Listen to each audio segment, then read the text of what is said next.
ആരായിരിക്കും ബ്ലാസ്റ്റേഴ്സിന്റെ പുതിയ ഓണർ ആവാൻ പോകുന്ന മലയാളി? കേരള ബ്ലാസ്റ്റേഴ്സിന്റെ ആരാധകരെ കഴിഞ്ഞ ദിവസങ്ങളിലായിട്ട് ഏറ്റവും കൂടുതൽ ഉറ്റുനോക്കിക്കൊണ്ടിരിക്കുന്ന ചോദ്യം ഇതാണ്. ലഭ്യമാകുന്ന സൂചനകൾ വിരൽ ചൂണ്ടുന്നത് രണ്ടുപേരിലേക്കാണ്. നേരത്തെ കേരള സന്തോഷ് ട്രോഫി ടീം കിരീടം നേടിക്കഴിഞ്ഞാൽ 1 കോടി രൂപ പാരിതോഷികം പ്രഖ്യാപിച്ച ഇന്ത്യയിലെ തന്നെ ഏറ്റവും റിച്ചസ്റ്റ് ഡോക്ടേഴ്സിൽ ഒരാളായിട്ട് വിശേഷിപ്പിക്കപ്പെടുന്ന മലയാളിയായ ഡോക്ടർ ഷംഷീർ ആണ്. ഫോഴ്സ് മാസിക അദ്ദേഹത്തിന് 74ാമത് ലിസ്റ്റ് ചെയ്തിട്ടൊക്കെ ഉണ്ടായിരുന്നു. ഏകദേശം 32,000 കോടിയിലധികമാണ് അദ്ദേഹത്തിന് നെറ്റ്വർത്ത് വന്നിട്ട്. UAE ഒരു വലിയ ഹോസ്പിറ്റൽ നെറ്റ്വർക്കിന്റെ അധിപൻ കൂടിയാണ് റേഡിയോളജിസ്റ്റ് ആയിട്ടുള്ള ഷംഷീർ വലയിൽ.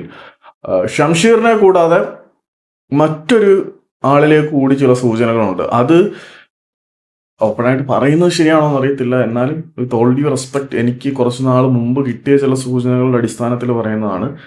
ഇവാൻ ആശാന്റെ സമയത്ത് കേരള ബ്ലാസ്റ്റേഴ്സിനെ ടേക്ക് ഓവർ ചെയ്യുന്ന കാര്യത്തിൽ ഒരു വെർബൽ എഗ്രിമെന്റിൽ വരെ എത്തിയ വാലൻസി ഹോൾഡിംഗ് എന്ന റീറ്റെയിൽ നെറ്റ്വർക്ക് ഉൾപ്പെടുന്ന ഒരു കൺസോഷ്യം അതിടത്തെ ഒരു മലയാളിയുടെ നേതൃത്വത്തിൽ ക്ലബിനെ ടേക്ക് ഓവർ ചെയ്യാനുള്ള തീരുമാനങ്ങൾ എടുത്തിട്ടുണ്ടായിരുന്നു.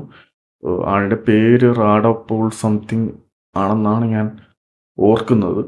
അപ്പം അവരും കേരള ബ്ലാസ്റ്റേഴ്സിനെ ടേക്ക് ഓവർ ചെയ്യുന്ന കാര്യത്തിൽ ഒരുപാട് മുന്നിലേക്ക് പോയിട്ടുണ്ടായിരുന്നു. ഇപ്പം ബ്ലാസ്റ്റേഴ്സ് ആവശ്യപ്പെടുന്നതിലധികം തുക അന്ന് അവർ ഓഫർ ചെയ്തിട്ടുണ്ടായിരുന്നു. ബ്ലാസ്റ്റേഴ്സ് ആവശ്യപ്പെടുന്ന തുകയെന്ന് മനോരമയുടെ ഉൾപ്പെടെ റിപ്പോർട്ടിൽ പറയുന്ന തുകയേക്കാൾ കൂടുതൽ അന്ന് അവർ ഓഫർ ചെയ്തിട്ടുള്ളതാണ്. അന്നൊരു വെർബൽ അഗ്രിമെന്റിൽ വരെ എത്തിയാണ്. പിന്നീടാണ് ഫാൻസിന് പൊട്ടൻഷ്യൽ കൂടുതലാണ്, ബ്രാൻഡ് വാല്യൂ കൂടുതലാണ് എന്നൊക്കെ പറഞ്ഞ് ഇവർ കാല് മാറിയത്. എനിക്ക് കിട്ടുന്ന സൂചനകൾ ശരിയാണെങ്കിൽ ഒന്നെങ്കിൽ റാഡോപോളിന്റെ വാലൻസി ഹോൾഡിങ്ങോ അല്ലെങ്കിൽ ഡോക്ടർ ഷംഷീർ അലലിന്റെ നെറ്റ്വർക്കോ കേരള ബ്ലാസ്റ്റേഴ്സിന് തൂക്കാനുള്ള സാധ്യതകളുണ്ട്. പക്ഷെ നമ്മൾ പ്രധാനമായിട്ടും കേട്ടുകൊണ്ടിരിക്കുന്ന ധനികരുടെ പേര് യൂസഫ് അലി, IBS ഗ്രൂപ്പിന്റെ ചെയർമാൻ, പിന്നെ രവി പിള്ള, ഈ ഉള്ള പേരുകളിലേക്കായിരിക്കും എല്ലാവരുടെയും ചിന്ത പോകുന്നത്. എനിക്ക് കിട്ടിയ ഒരു ഇൻഫർമേഷൻ ഷെയർ ചെയ്തതേ ഉള്ളൂ.